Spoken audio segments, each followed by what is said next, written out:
বড়ির পশু চিনি আগানিল সে যে মোদের নবী কমলি আলা একসাথে পরম মেঘেন সাল্লে আলা আল্লাহুম্মা সাইয়্যিদিনা মাওলানা মুহাম্মদ ওয়ালা আলি সাইয়্যিদিনা মাওলানা মুহাম্মদ सल्लल्लाहु अलैहि वसल्लम। उनका दर चुमने का सिला मिल गया, उनका दर चुमने का सिला मिल गया, सर उठाया तो मुझको खुदा मिल गया। आसियों का बड़ा मर्तबा मिल गया, हस्र में दामने मुस्तफा मिल गया। अल्लाहुम्मा सय्यदना मौलाना मुहम्मद वला आलि सय्यदना मौलाना मुहम्मद सल्लल्लाहु अलैहि वसल्लम। যখন জন্ম তুমি নিয়েছিলে ভবে, তুমি মাত্র কেঁদেছিলে হেসেছিল সবে। এমন জীবন হবে করিতে গঠন, মরণে হাসিবে তুমি কাঁদিবে ভুবন। আল্লাহুম্মা সাল্লি আলা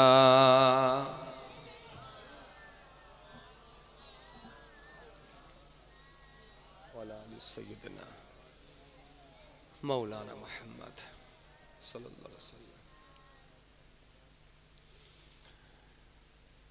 रात केटे भोर हलो जेमन, उठे पड़ो छेले तुमी तेमन। नामाजे दाঁড়াও গো ঝরে ফেলো গো, নামাজে দাঁড়াও গো ঝরে ফেলো গো। পালিত গো খোদারি হুকুম। আল্লাহুম্মা সাইয়্যিদিনা মাওলানা মুহাম্মদ ওয়ালা আলি সাইয়্যিদিনা মাওলানা মুহাম্মদ সাল্লাল্লাহু আলাইহি ওয়াসাল্লাম। আমরা সবাই ডেকে যাই ডেকে যাই ডেকে যাই, আমরা সবাই ডেকে যাই। আল্লাহুম্মা সাইয়্যিদিনা মাওলানা মুহাম্মদ ওয়ালা আলি সাইয়্যিদিনা মাওলানা মুহাম্মদ সাল্লাল্লাহু আলাইহি ওয়াসাল্লাম। সদা তারি ইবাদতে মাশগুল, তোমাকে করেন যেন কবুল।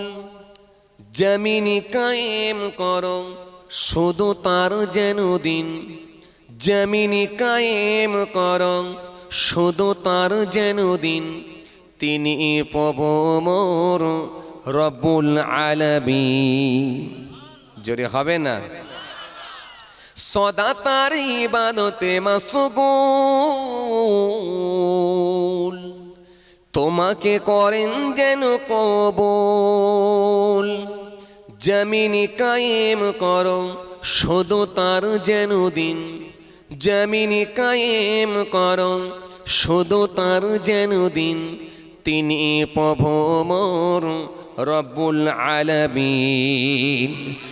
রাত কেটে পড়ো হলো যেমন, উঠে পড়ো ছেলে তুমি তেমন। নামাজে দাঁড়াও গো ঝুরি ফেলো গো, নামাজে দাঁড়াও গো ঝুরি ফেলো গো। পালিত গো খোদারি হুকুম। আল্লাহুম্মা সাইয়্যিদানা মাওলানা মুহাম্মদ। আরো জোরে ওয়া আলা আলি সাইয়্যিদানা মাওলানা সাল্লাল্লাহু আলাইহি ওয়াসাল্লাম। ওয়া ক্বালা আল্লাহু তাআলা في كلامه المجيد والفرقان الحميد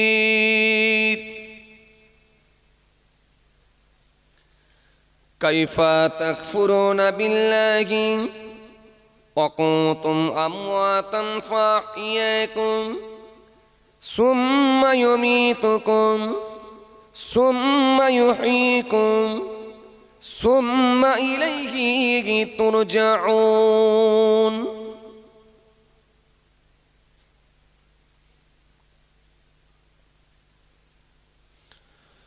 وقال النبي صلى الله عليه وسلم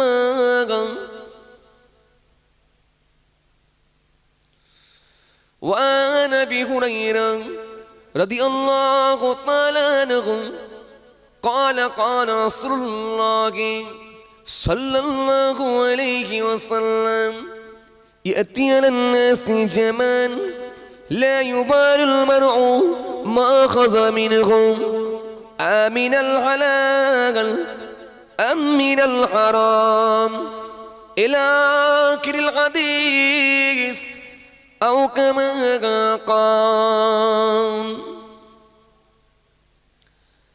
সদীয় দিনদার ইমানদার পরেজগার মুত্তাকি বয়োজ্যেষ্ঠ আল্লাহওয়ালা প্রবীণ মানুষেরা, আজকের মাহফিলে বসে থাকা নামাজি রোজাদার দিনদার খোদাভীরু আল্লাহওয়ালা মানুষেরা, আজকের মাহফিলে বসে থাকা আমার যুবক সাথী মহব্বতের ভাইরা, আজকের মাহফিলে বসে থাকা আমাদের ঘরের সন্তানেরা, আমার ছোট ছোট ভাই বোনেরা, আজকের মাহফিলে আগত জ্ঞানীগুণী মানুষ, শিক্ষিত মানুষ, বুদ্ধিজীবী মানুষ, সোশ্যাল মানুষ, কাজের মানুষেরা, আজকের মাহফিলে বসে থাকা ধার্মিক আল্লাহওয়ালা ব্যক্তিরা, দিন দরদি, ইসলাম দরদি, বিভিন্ন গ্রাম থেকে বিভিন্ন পাড়া থেকে আগত মেহমানগণেরা, নামাজি রোজাদার দিনদার খোদাবীর আল্লাহওয়ালা মানুষেরা, আজকের মাহফিলে বসে থাকা দূর দূরান্ত থেকে আগত মেহমানগণেরা, আমার যুবক সাথী মহব্বতের ভাইয়েরা, আমার পিতৃতুল্য বৃদ্ধ মানুষেরা, আমার পিতার বয়সী মানুষেরা, সেই সাথে সাথে আরও জানাই আজকের এই মাহফিলে আগত বিশিষ্ট ব্যক্তিরা, হাফেজে কোরআন, ওলামায়ে কেরাম, হফাজে কিরাম, আল্লাহ পাকের হাজি বান্দা গণেরা, খাস করে একাধিক ওলামা হাজরাত গণেরা, খাস করে এই মহল্লার ইমাম, আমাদের সকলের কাছে সম্মানীয় ব্যক্তি, শ্রদ্ধার পাত্র মোতারাম ইমাম সাহেব ভাইজান, সকলকে আমি আমার অন্তরস্থল থেকে সালাম ও বারাকবাদ জানিয়ে খুব অল্প সময় সংক্ষিপ্ত কিছু বয়ান করে আপনাদের খেদমত থেকে বিদায়। পাশাপাশি আরও জানাই যারা আর ইহলোকে নাই, আল্লাহর জামিন ছেড়ে বিদায় নিয়েছেন, কি গ্রাম যেন এটা? এই নিউ বালিহাটি গ্রামের কবরস্থানে ৩.৫ হাত জায়গা অধিকার করে অপেক্ষায় রত, ইন্তজার করছেন, ওয়েট করছেন সে কিয়ামতের দিনের জন্য, ইলা ইয়াউমিল কিয়ামাহ, রোজ হাসর দিনের জন্য। জানাই তাদেরকে আমি আমার অন্তরস্থল থেকে সালাম এবং মুবারকবাদ। সেই সাথে সাথে আরও জানাই আজকে যাদের প্রচেষ্টায়, যাদের চেষ্টায়, মহান আল্লাহ পাকের কৃপায় প্রতি বছরের ন্যায় এবছরও আল্লাহ করিয়ে নিয়েছেন এই বালিহাটি গ্রামের যুবক ভাইয়েরা, আমাদের সম্মানীয় মোতারাম সভাপতি সাহেব সহ সকল সদস্য ভাইয়েরা, সবাইকে আমি আমার অন্তরস্থল থেকে অনেক অনেক ভালোবাসা, আন্তরিকতার শুভেচ্ছা যাপন করে খুব অল্প সময় সংক্ষিপ্ত কিছু বয়ান করে আপনাদের খেদমত থেকে বিদায়। মাশাআল্লাহ, আলহামদুলিল্লাহ, বেশ কিছুক্ষণ সময় ধরে আলোচনা হয়েছে।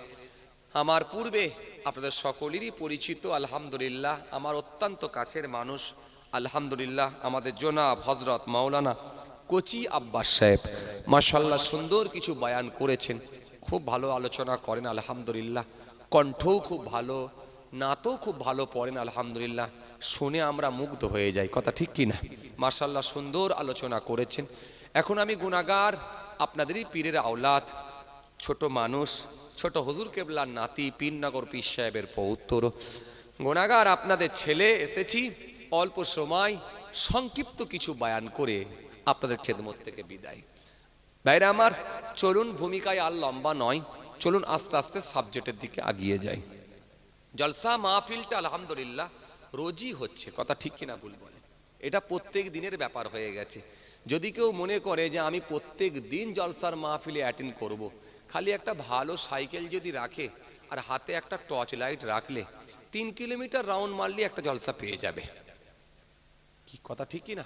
বেশি নয়, 3 কিলোমিটার। এই তো আমি একটা জলসা করে এলাম, ফের মাঝখানে দেখি জলসা হচ্ছে, আবার আপনাদের এইটা ফের দেখতে পেলাম, আবার বাবাজি আমার ভাইরা হয়তো পাশাপাশি আরো জলসা হচ্ছে।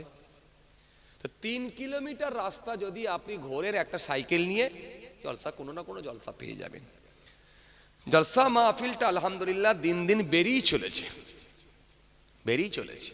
মাদ্রাসা, মক্তব, মসজিদ বেড়ে যাচ্ছে, হুজুর, বক্তা, ওয়াইজিনও বাড়ছে, হাফেজ সাহেব বাড়ছে, ইমাম সাহেব বাড়ছে, জি মসজিদও বাড়ছে, জলসাও বাড়ছে, কমিটিও বাড়ছে, সব আলহামদুলিল্লাহ দিন দিন বেরিয়ে চলেছে, কথা ঠিক কিনা ভুল বলেন? এখন অভাব কিসের ভাই? আমলের অভাব। তার মানে আপনি বলছেন এখানে মনে হয় নামাজি লোক খুব বেশি নাই? আছে, আছে। হয়তো জোহরে যদি একটু বেশি থাকে, হয়তো আসরে একটু কম হতে পারে, আবার মাগরিবে হয়তো তার থেকে বেশি, এশাই হয়তো একটু কম, ফজরে হয়তো তার থেকে কম, কিন্তু জুম্মার দিনে তো পুরো মসজিদ ভর্তি। ও 22 রাকাত যদি নাও পরে 2 রাকাতের খদ্দের আছে তো, না নেই? ওটা আছে, তাহলে মসজিদ মোটামুটি ভর্তি করছে। তার মানে নামাজিও আমরা পাচ্ছি, হয়তো পুরো নামাজ না পড়লেও কিন্তু 2 রাকাতের খদ্দের আছে, আর 5 ওয়াক্ত নামাজও আলহামদুলিল্লাহ অনেকেই পড়ে আছে। দাড়িওয়ালাও দেখুন আলহামদুলিল্লাহ বেশ কিছু মানুষ আমরা দাড়ি রাখায় অভ্যস্ত হয়েছি। হয়তো নবীর সুন্নত মনে করে অনেকে দাড়ি না রাখলেও বিভিন্ন রকমের ডিজাইনের দাড়িও তো রাখছে, কথা বলেন? এই ডিজাইনের দাড়ি আছে না? নাই, আছে। তোমরা লাইভ দিচ্ছ নাকি? লাইভ চলেনি তো? কেন আমি লাইভটা পুরো টোটালি বন্ধ করে দিয়েছি জানো? হ্যাঁ, তাহলে ডিজাইনের দাড়িওয়ালাও কিন্তু আজকের দিনে আছে। এখন অভাব চলছে কিসের? অভাব চলছে ওই ব্যক্তি, কোন ব্যক্তি? ইত্তাকুল্লাহ, আল্লাহর ভয় যার ভেতরে আছে, এইরকম স্বচ্ছ ব্যক্তির অভাব। আর স্বচ্ছ ব্যক্তি আপনি চিনবেন কি করে? যে লোকটা এক জায়গাতেই সার্ভিস দেয়। জলসার মাহফিলে যখন সার্ভিস দেবে, ও লোকটা কিন্তু আর লটারির টিকিট কারখানায় সার্ভিস দেবে না। যে লোকটা মসজিদে গিয়ে সার্ভিস দেবে, তার বাড়িতে কিন্তু বন্ধন ঢুকবে না, খুব ভালো করে বুঝবেন। যে লোকটা মাথায় টুপি দিয়ে নামাজি হয়ে গেছে, তার পকেটে কিন্তু আর বিড়ি উঠবে না। তাহলে সেই ধার্মিক লোকটারই কিন্তু আজকের দিনে অভাব, খুব ভালো করে বুঝবেন।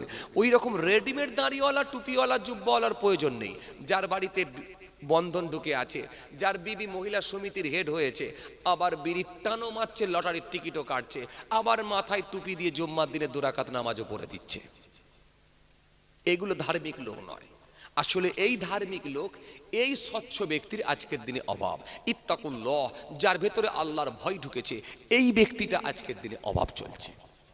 সার্বিকভাবে যদি আপনাকে দেখানো হয়, নামাজি আপনি কিছু পেয়ে যাবেন, দাড়িওয়ালা পেয়ে যাবেন, টুপিওয়ালা পেয়ে যাবেন, জুব্বাওয়ালা পেয়ে যাবেন, কিন্তু আল্লাহর ভয় ভীতি ঢুকিয়ে যে ব্যক্তিটা ইবাদত করছে, আল্লাহর ভয় যার ভেতরে ঢুকেছে, এই মানুষটার কিন্তু আজকের দিনে অভাব।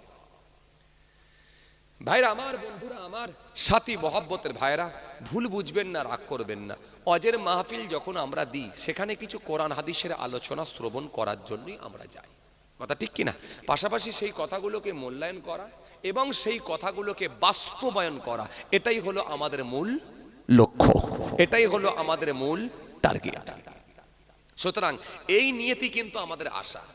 ভাইরা আমার, বাবাজিরা আমার, অদিনসিয়াত যথেষ্ট শুনছেন, শুনবেন, খুব বেশি ওয়াজ শুনবেন, শোনেন আলহামদুলিল্লাহ, আমি বারণ করব না, কিন্তু আপনি খুব সহজভাবে ইসলামটাকে ধরার চেষ্টা করুন, কঠিনভাবে নেবেন না।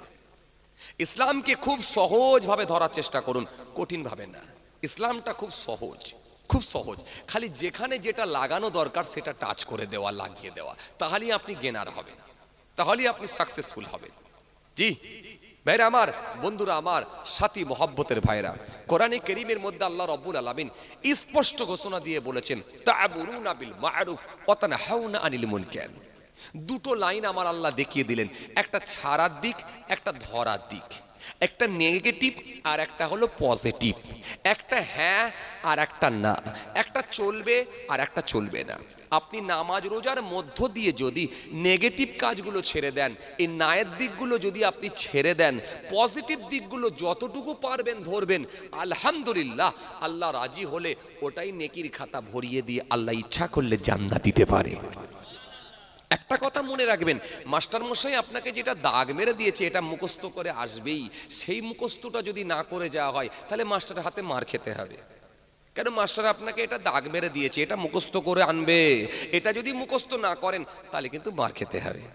সুতরাং আল্লাহ আপনাকে বলেই দিয়েছে এই নামাজ আর রোজা এই দুটো করবি, ছাড়বি না, এটা ফার্জে আইন, বাধ্যতামূলক, এটা ছাড়বি না, এটা করবি, এটা করবি। এর সাথে সাথে যদি আওকাত থাকে হজ আর যাকাত। আর একটা জিনিস তোরা যেন মোটেই ভুল করবি না, সেটা কি? আমি আল্লাহর ওপরে বিশ্বাস স্থাপন করা। এই আমার প্রতি এমনভাবে বিশ্বাসটা অটল থাকবে, আমার জায়গায় কিন্তু অন্য কাউকে স্থান দেওয়া, মেনে নেওয়া, গ্রহণ করা যাবে না। ওয়াবিল ওয়াবুদুল্লাহ ওয়া লা তুশরিকু বিহি শাইয়্যা। ব্যাস, আল্লাহ এটা ক্লিয়ার করে দিয়েছেন। সুতরাং তাহলে আমরা কি বুঝলাম? এক নম্বরে ঈমান, আর নামাজ, রোজা, হজ, যাকাত, এই পাঁচটা স্তম্ভ ইসলামের। এর ভেতর দিয়ে এবারে ছাড়ার দিকগুলো খালি টুকটুক করে ছেড়ে দেওয়া, আর যতটুকু পারবেন পজিটিভ কাজগুলো করে নেওয়া। দেখেন, আমরা খুব ভালো স্টুডেন্ট নয়, কিন্তু খুব ভালো করে বুঝবেন, বড় পীরের মতো ইবাদত করা আমাদের দ্বারাই সম্ভব নয়। একদম ক্লিয়ার বলছি, আমি আমার নিজের কথা বলছি, আপনারা যদি পারেন তো আলহামদুলিল্লাহ, আপত্তি নেই, করতে পারেন ইনশাল্লাহ। যদি আল্লাহ কাউকে করিয়ে নেয় ইনশাল্লাহ পারতে পারে। তাহাজ্জুদের নামাজ, ইশরাকের নামাজ, আবাবিলের নামাজ, চাস্তের নামাজ, নফল রোজা, মুহররম মাসে রোজা, আপনার কি বলে রবিউল আউয়াল মাসে রোজা, আপনার শাবান মাসে রোজা, আপনি রোজা রাখতে পারেন আলহামদুলিল্লাহ, করেন, আপত্তি নেই। কিন্তু আমি আমার নিজের কথা বলছি, বড় পীরের মতো ইবাদত করার মতো ক্ষমতা আমার নেই। এজন্য আমি বলছি একটা কথাই, সেটা কি? আল্লাহ তুমি যদি ওলি আল্লাহ হিসাবে কবুল করো আলহামদুলিল্লাহ, আর অন্তত তা না হলো ওলি আল্লাহর জুতোর ধুলো অন্তত বানিয়ে দিও। এটাও আমি মাহফুজুল্লাহ হোসাইনি নিজেকে ধন্য বলে মনে করব যে আউলিয়া কেরামদের জুতোর ধুলো আল্লাহ আমাকে বানিয়েছেন। এটাও আমি গর্ববোধ করব, আমি গর্বিত, আমি ধন্য যে আউলিয়া কেরামদের জুতোর ধুলো আল্লাহ আমাকে বানিয়ে দিয়েছেন। সুতরাং আপনারা যদি চেষ্টা করেন আল্লাহর ওলি হতে পারবেন। কেন? আল্লাহর ওয়াদা আছে, আল্লাহর ওয়াদা আছে, ফাসকুরুনি আযকুরকুম, বান্দা আমাকে স্মরণ কর, ডাক, আমি আল্লাহ তোদের স্মরণ করব। সুতরাং আপনাকে আমি যেটা বোঝাতে চাইছিলাম, স্টুডেন্ট হিসাবে কিন্তু আমরা খুব একটা ভালো না, খুব একটা ভালো না। সুতরাং আপনি যদি বিশাল ইবাদত করবেন, এই লোক কিন্তু আজকের দিনে খুব কম। এখন আমাদের কাজ কি? আমাদেরকে যে কোনো ভাবে 5 নম্বরটা তুলে নিতে হবে, 5 নম্বর। তাহলে ঈমান বাঁচিয়ে নামাজ আর রোজা এই দুটো একবারে মাস্ট থাকবেই থাকবে। এর সাথে সাথে কি? নেগেটিভ কাজগুলোকে ছেড়ে দেওয়া, পজিটিভ কাজগুলো কিছু কিছু ধরা। পজিটিভ কাজ কি? কোরআন শরীফের মধ্যে আল্লাহ পজিটিভ আয়াত একাধিক দিয়েছেন, নেগেটিভ আয়াত একাধিক দিয়েছেন। খালি 500 আয়াত কম বেশি, খালি 500 আয়াত দিয়েছেন আদেশ আর নিষেধ, চলবে আর চলবে না, এই আয়াত দিয়েছেন কম বেশি খালি 500 আয়াত। জি, واعبدوا الله ولا تشركوا به شيئا وبالوالدين إحسانا وبذي القربى واليتامى والمساكين والجار ذي القربى والجار الجنوب والصاحب بالجنب وابن السبيل وما ملكت أيمانكم إن الله لا يحب من كان مختالا فخورا। এইভাবে আল্লাহ রাব্বুল আলামিন একাধিক জায়গায় পজিটিভ আয়াত দিয়েছেন, নেগেটিভ আয়াত দিয়েছেন। সুতরাং তাহলে নায়ের দিকটা আমাদের ছেড়ে দেওয়া, এটাই আমাদের লক্ষ্য। আর পজিটিভ দিক যেগুলো আল্লাহ বলে দিয়েছেন সেগুলো থেকে কিছু কিছু আমরা করে নেব। আসেন নায়ের দিকটা ফার্স্ট আপনাদের সামনে তুলে ধরি, খুব ভালো করে শোনেন। নায়ের দিকে আমি যতটুকু আজকের দিনে অ্যানালাইসিস করেছি, বর্তমান আমি যা সমীক্ষা করে দেখেছি, বর্তমানে আজকের দিনে আমাদের প্রথমত একটা দিক যেটা আমাদের ক্ষতির দিক, সেটা হচ্ছে কি জানেন, ম্যাক্সিমাম মানুষ এখন হারাম খাদ্যের সঙ্গে যুক্ত। কি বললাম? হারাম খাদ্যের সঙ্গে সম্পৃক্ত এখন ম্যাক্সিমাম মানুষ এখন হারাম খাদ্যের সঙ্গে যুক্ত হয়ে গেছে, যার কারণে মানুষের জবানের দোয়া কিন্তু আল্লাহর দরবারে কবুল হচ্ছে না। দোয়া কবুলের জন্য কতগুলো শর্ত আছে, প্রায় 7টা শর্ত আছে। তার মধ্যে একটা হলো হালাল খাদ্য ভক্ষণ করা।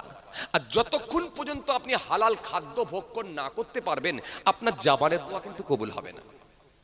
এবার আপনি যদি এটাকে নিয়ে সমীক্ষা করেন, এই যে আপনাদের পাড়াতেই খালি পাঠাবো, আমি বেশি দূরে পাঠাচ্ছি না, আপনার পাড়াটা খালি ঘুরে দেখুন, 100টা বাড়ির মধ্যে 80টা বাড়িতে বন্ধন ঢুকে গেছে, নাকি না ভুল হচ্ছে? হিসাব ভুল হচ্ছে না? বন্ধন চলছে আপনাদের দিকে? তো কথা বলছেন না কেন? চলছে। 100টা বাড়ির মধ্যে 80টা বাড়িতে এখনো বন্ধন ঢুকে গেছে, 85টা বাড়িতে এখনো মহিলা সমিতি ঢুকে গেছে।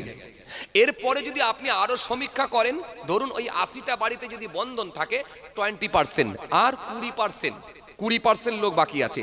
এই 20% লোককে যদি খবর নেন আপনি, কেউ দেখেন হয়তো চালের সঙ্গে কাকড় মিলিয়ে বিক্রি করছে, পণ্য বিক্রি করছে, কেউ দেখেন হয়তো পেট্রোলের সঙ্গে কেরোসিন পাইল করে বিক্রি করে দিচ্ছে কৌটার মধ্যে ভরে রেখে, কেউ দেখুন হয়তো মানুষকে ঠকাচ্ছে, কেউ দেখুন হয়তো অহংকার ভিতরে ঢুকিয়ে রেখেছে।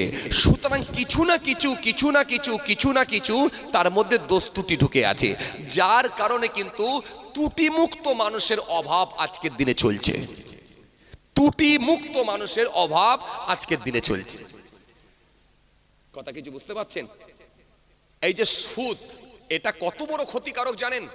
আপনি যদি সুদ মুক্ত না হতে পারেন, আপনার জবানের দোয়া 100% কবুল হবে না। এই যে সুদ, এই সুদ ইসলামের শরীয়তের ভাষায়, ভাইরা আমার, সুদ শব্দের অভিধানিক অর্থ হলো বাড়িয়ে দেওয়া, বৃদ্ধি পাওয়া, বেড়ে যাওয়া, এটাকে বলা হয় সুদ। আর ইসলামিক পরিভাষায় বলা হয় মূলধন থেকে এই নির্ধারিত যে অর্থ, তার উপর থেকে বাড়িয়ে দেওয়া, বেড়ে যাওয়া, এটা কি বলা হয়? ইন্টারেস্ট, সুদ। সুদ সম্পর্কে একাধিক হাদিস এসেছে, একাধিক কোরআনের আয়াত এসেছে। আপনি যতক্ষণ পর্যন্ত সুদের সঙ্গে যুক্ত থাকবেন, লিখে রেখে দেন, আপনার জবানের দোয়া কবুল হবে না, আপনি জান্নাতে যেতে পারবেন না। আপনি যতই ওয়াজ শোনেন, যতই নামাজ পড়েন, যতই জিকির করেন, আপনার জবানের দোয়া কবুল হবে না।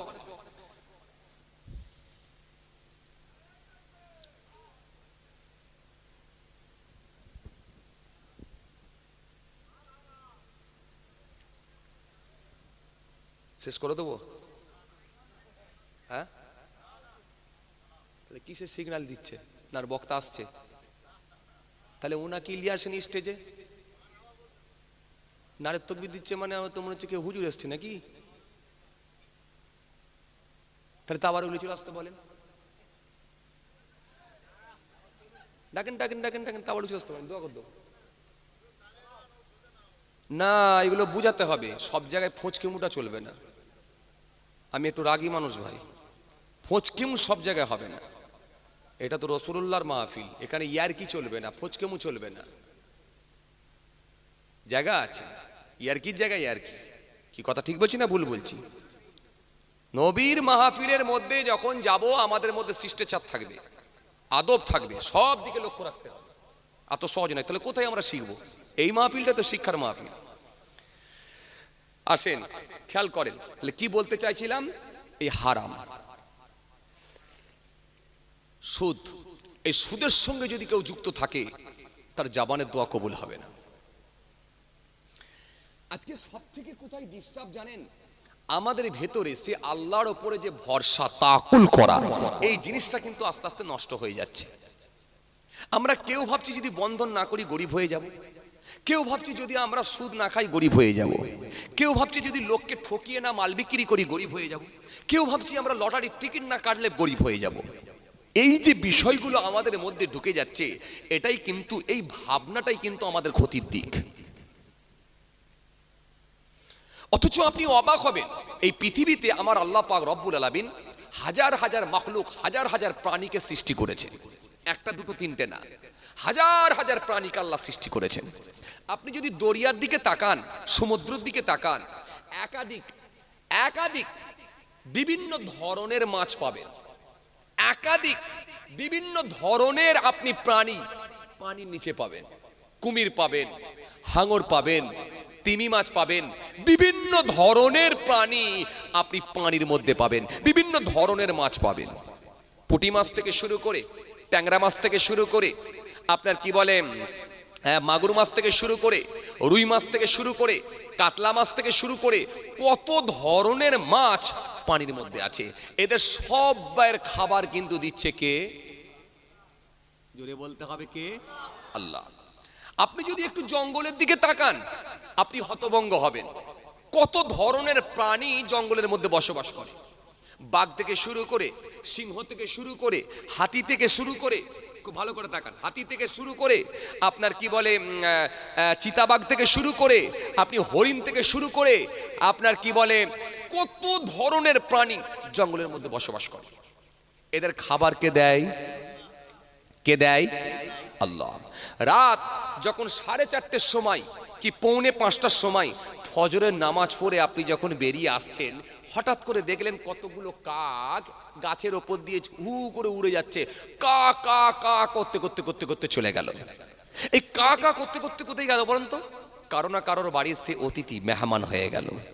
আপনার বাড়িতে খাওয়া দাওয়া করার পরে যেটুকু খাবার আপনি ডাস্টবিনে ফেলে দিচ্ছেন, যেগুলো খেতে পারেননি, যেগুলো আপনি নষ্টের খাতায় ফেলে দিয়েছেন, ওই সমস্ত হাড়গোড় মাছের কাঁটাগুলো যেগুলো ফেলে রাখছেন, আপনি দেখেন ওই একদল কাক এসে আপনার বাড়ির মেহমান হয়ে গেছে।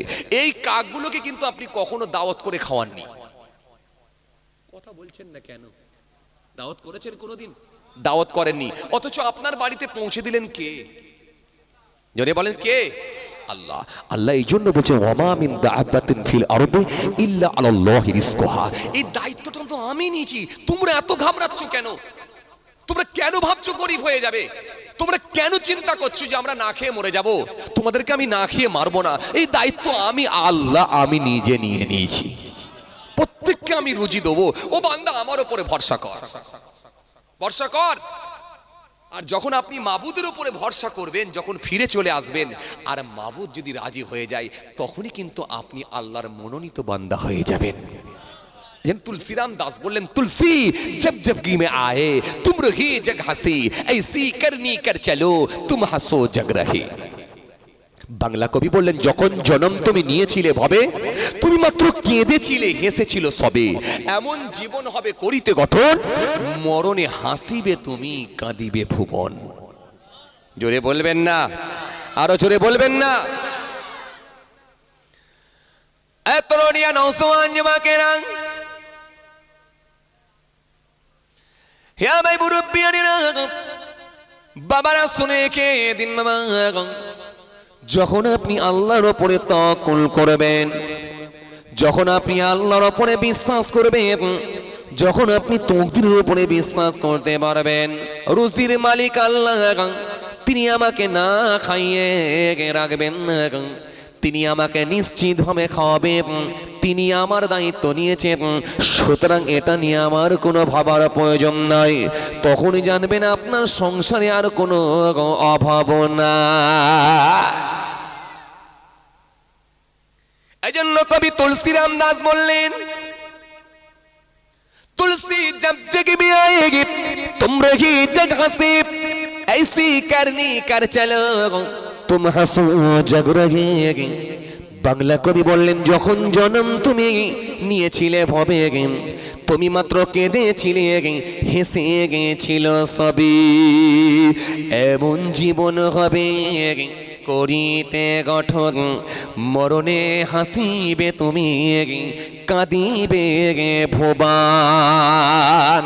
এই পৃথিবীর জমিনে বাস করবে বাড়ি বানাবে, পৃথিবীর জমিনে বসবাস করবে, কিন্তু দুনিয়া তোমাকে আটকে রাখতে পারবে না। দুনিয়ার গুরুত্ব তুমি দিবে না, দুনিয়ার লোক, দুনিয়ার লালসা, দুনিয়ার চাহিদা তোমার ভেতরে ঢুকবে না। এই দুনিয়াকে যদি তুমি ডিভোর্স দিয়ে দিতে পারো, দুনিয়াকে যদি তুমি তালাক দিয়ে দিতে পারো, পরকালের গুরুত্ব যদি তুমি বাড়িয়ে দিতে পারো,